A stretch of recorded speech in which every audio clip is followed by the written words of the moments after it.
Seja muito bem-vindo ao Temor e Tremor, eu sou Maíli Mesquita. Sente-se aí, se aproxime, pegue sua Bíblia, um bom café, uma água, um chá, aquilo que você gostar e venha comigo para uma conversa sobre andar com Deus. E aqui é uma reflexão sobre o que é o andar com Deus e se nós estamos realmente andando com Deus.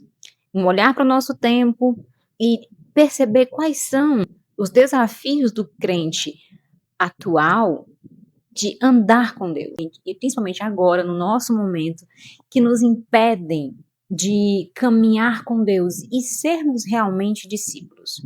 Então, a primeira coisa que a gente vai ter que falar aqui agora, vamos abordar isso aqui. Nós somos chamados para andar com Deus. O discípulo, ele é chamado a seguir o caminho da cruz, ou seja, e Cristo é esse caminho. Né? O caminho para Deus é o caminho justamente onde nós nos encontramos com Cristo, porque Ele é o caminho, a verdade e a vida. E ninguém vai ao Pai a não ser por Ele. Mas nós somos chamados para ter essa comunhão com Deus, desde quando fomos criados. Esse é o nosso propósito, de andarmos com o Senhor, de conhecermos o Senhor, termos alegria nele e glorificar a Ele. Foi para isso que o homem foi chamado.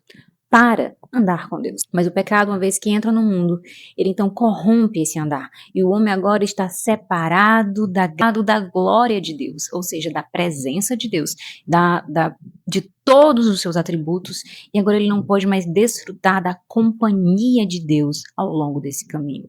Ele está indo para um caminho oposto a Deus. E é preciso então que Cristo, que é o caminho, o vivo caminho de acesso a Deus, de acesso ao Pai, ele venha, ele cumpra o seu propósito, para que nós possamos agora uma vez mais sermos reconciliados e passarmos a andar com Deus. Mas aí, você já tem assim, igual a mim, vários anos de crente. Você tem vários estudos teológicos, livros, um cabedal de livros e estudos, mas parece que algumas coisas ainda travam o seu andar com Deus. E a gente acaba ficando como aqueles discípulos. Nós somos discípulos e até conhecemos, mas não praticamos o caminho. Justamente aquilo que nós somos chamados, os crentes foram chamados bem no início do cristianismo, os praticantes do caminho. Nós ficamos como aqueles discípulos de Emaús, que sabiam tudo a respeito do Senhor. Eu quero até ler esse trecho, porque é daqui que a gente vai partir para algumas questões.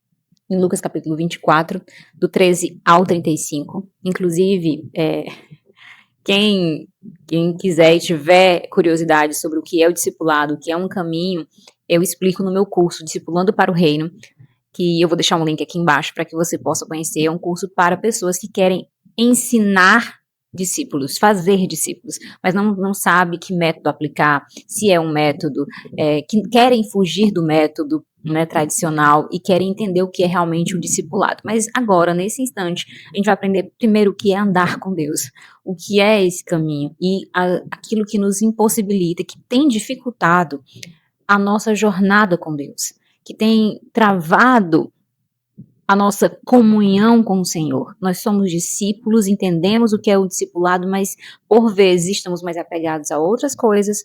E quais são essas coisas? Lucas, no capítulo, eu tô aqui com o texto aqui, por isso que eu não vou olhar para a câmera, tá? Lá em Lucas 24, 13 ao 35, diz o seguinte: naquele mesmo dia, 2 deles estavam indo para um povoado chamado Emaús, a 11 quilômetros de Jerusalém. No caminho, conversavam a respeito de tudo o que havia acontecido. Enquanto conversavam e discutiam, o próprio Jesus se aproximou e começou a caminhar com eles. Mas os olhos deles não foram impedidos de reconhecê-lo. E eles lhe perguntou: sobre o que vocês estão discutindo enquanto caminham?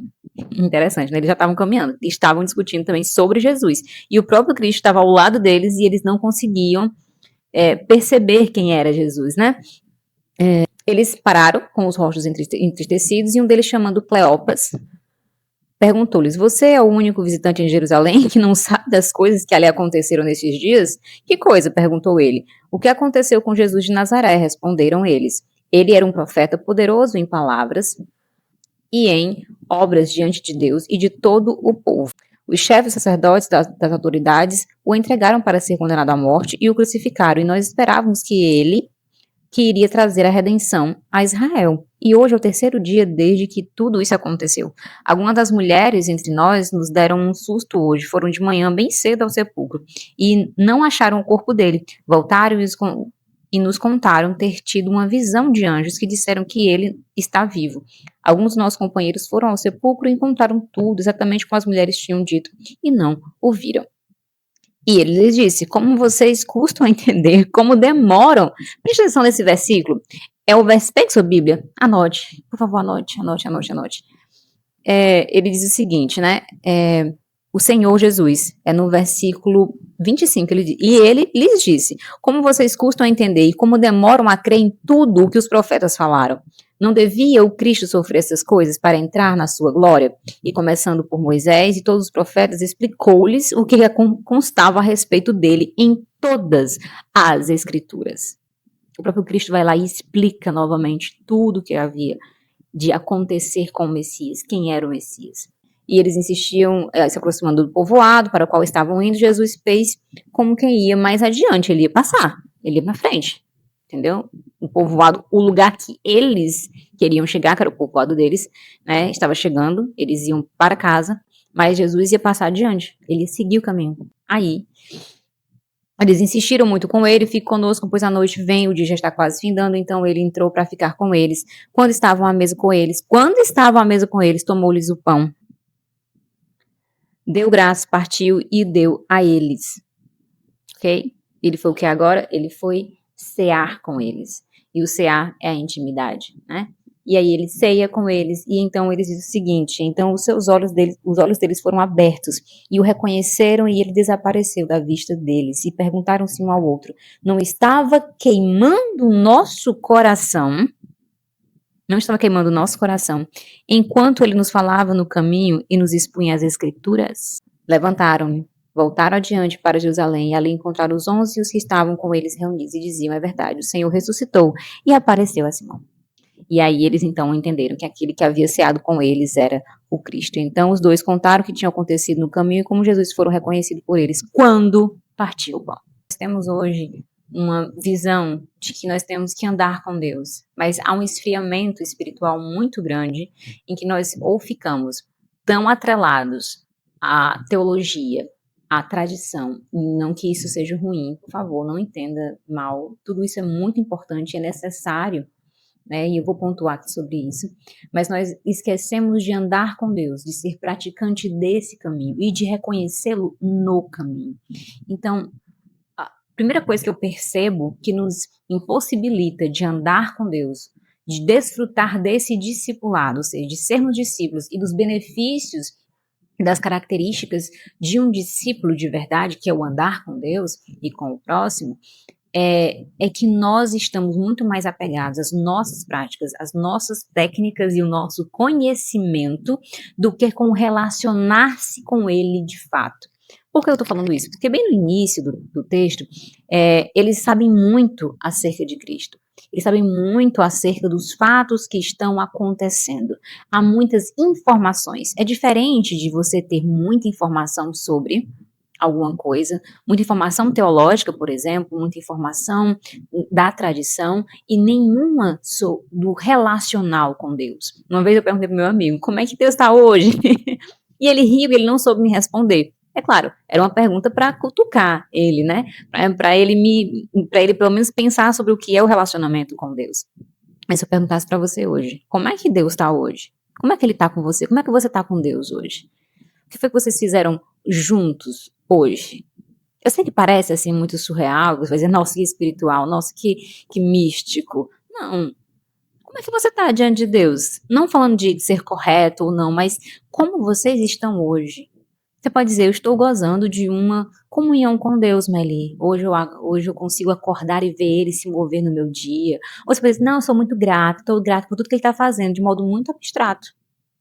Você pode nem saber o que é que foi que Deus realmente fez por você e você por Ele, e estar em uma ligação, em uma conexão com Deus. Porque eles sabiam muito a respeito de Deus. Você pode estar sabendo muito a respeito, mas não está provando desse Deus. Provai e vede que o Senhor é bom.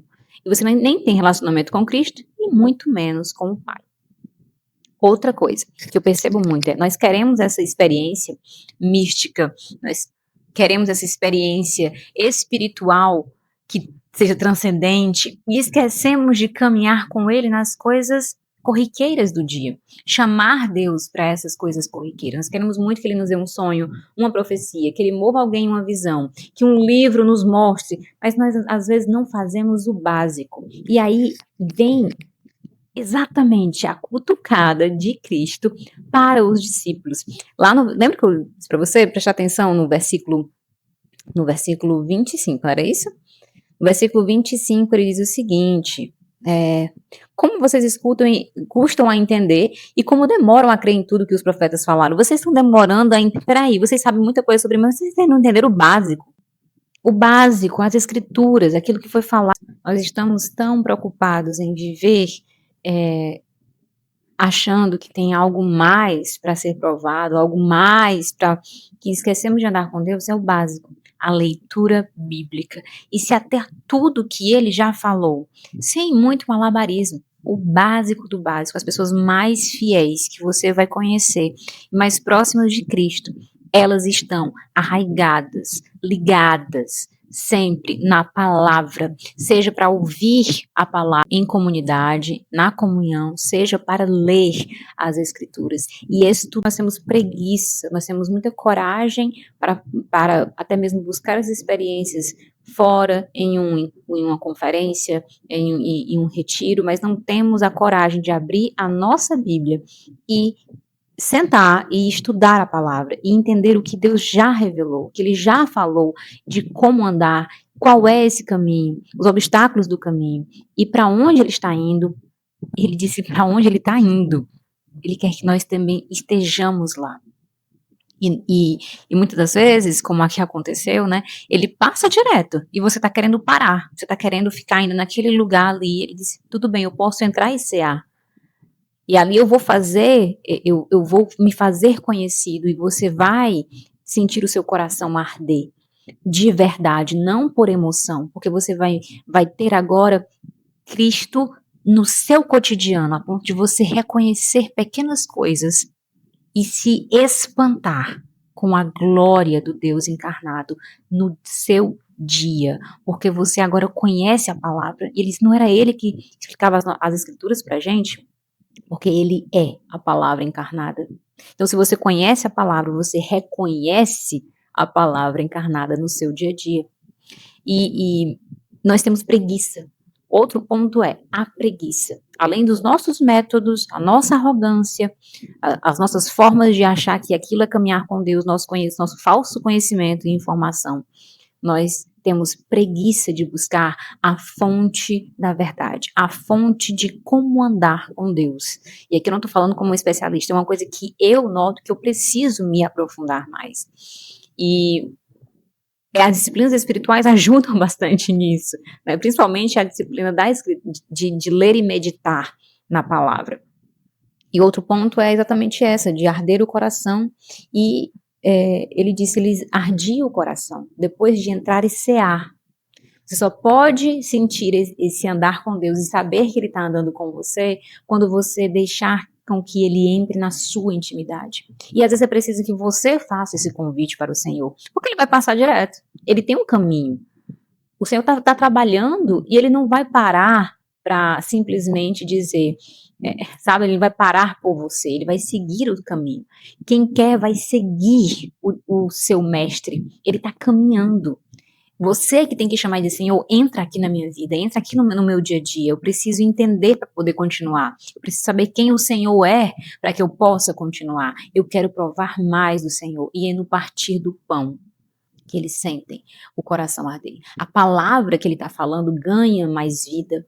Às vezes você vai para o culto, e a palavra não faz o mesmo efeito. Quando você chega em casa, você esquece da palavra, ela não arde mais no seu coração e você acha, meu Deus, estou fria, ou não sou uma crente mediana, ou está acontecendo algum problema. Às vezes você só simplesmente precisa, na sua casa, abrir a palavra, deixar com que a palavra lá do domingo, ela permeie o seu coração e ela seja fortalecida, ela seja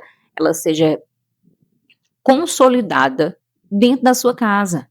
Num simples abrir da palavra, da leitura, do perguntar para o texto, o que é aquilo, para quem falou aquilo, qual era a intenção dos profetas, dos apóstolos, de Cristo falar aquilo e como cabe a mim hoje.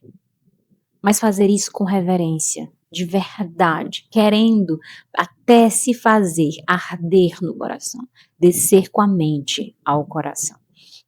E aí, então, eles relatam isso aos discípulos, as mulheres já têm experimentado da verdade, e eles dizem, olha, ia acontecer isso, a gente está esperando acontecer, e aí você vai ver as coisas acontecer. Quando você começar a deixar o seu achismo, a sua arrogância, passar a entender o que é caminhar com Deus. Quando nós entendemos isso. Nós então poderemos andar com Deus de verdade, a ponto de no dia a dia sentirmos o coração arder e termos comunhão com Deus na mesa do café. E não é só fazer aquela oraçãozinha de obrigado pelo pão de cada dia, não. É sentir a presença de Deus, mas com essa palavra encarnada no nosso dia. Aí você deve estar pensando, mas Lívia, o que é que eu faço então? Para andar mais com Deus, você se submeter. Reconhecer que você já é um discípulo, mas não tem provado desse caminho. E quais são esses empecilhos? Será que é a nossa arrogância? Muitas vezes eu fui. Era a minha arrogância. Era o meu jeito, que eu achava que era o jeito que eu pensava que era ser cristã. Que era muito mais corretinho, até mesmo legalista, que me impedia de chegar a Cristo. E de reconhecer que Ele era. Interessante é que eles sabem quem é Cristo no falar, no dia a dia, das coisas que estão acontecendo, mas na hora que Cristo se apresenta, eles nem reconhecem o próprio Cristo. É preciso que Cristo diga para eles o que é as Escrituras. E às vezes você está achando que você sabe muito, mas você precisa ainda se encontrar com Cristo para ele dizer o que é a verdade. E procurar a verdade. Procurar as Escrituras. Ir na fonte. Ele é a palavra. E ele se revela e tem prazer em se revelar aos seus. E ele quer andar com esse discípulo. Exatamente isso que é discipulado. E a outra é a ponto de aplicar isso no dia a dia. Ter tanta fome e sede de Deus que você faz isso com as Escrituras, você vai atrás e querer provar disso, de simplesmente, às vezes, ser na mesa do café. Então, o que nos impede é talvez a nossa arrogância, a nossa preguiça de buscar ao Senhor e a nossa simplicidade, a falta de simplicidade. A gente quer um over e às vezes Deus só quer algo simples. Fiel no pouco, fiel no muito. Ele mostra no pouco, no cotidiano, ele pode mostrar também muita coisa no sobrenatural. Isso é andar com Deus. E acredito que eu e você precisamos nos aprofundar. Isso vai ficar para um outro vídeo. Aqui é só uma inquietação, uma reflexão sobre esse texto que eu precisava falar, porque muitos acham que estão andando com Deus, mas só sabem coisas acerca dele, dados e informações, mas não conhecem as Escrituras de verdade, porque não souberam interpretar e perguntar ao próprio Cristo o que é aquilo aplicado à sua vida e como eles podem desfrutar. Se você gostou desse vídeo, dessas inquietações, eu trago um pouquinho mais. E qualquer coisa, inscreve aqui no canal, segue a gente lá no Instagram e também vou deixar aqui o curso sobre o discipulando para o reino. Até a próxima. Que nós possamos andar mais com Deus.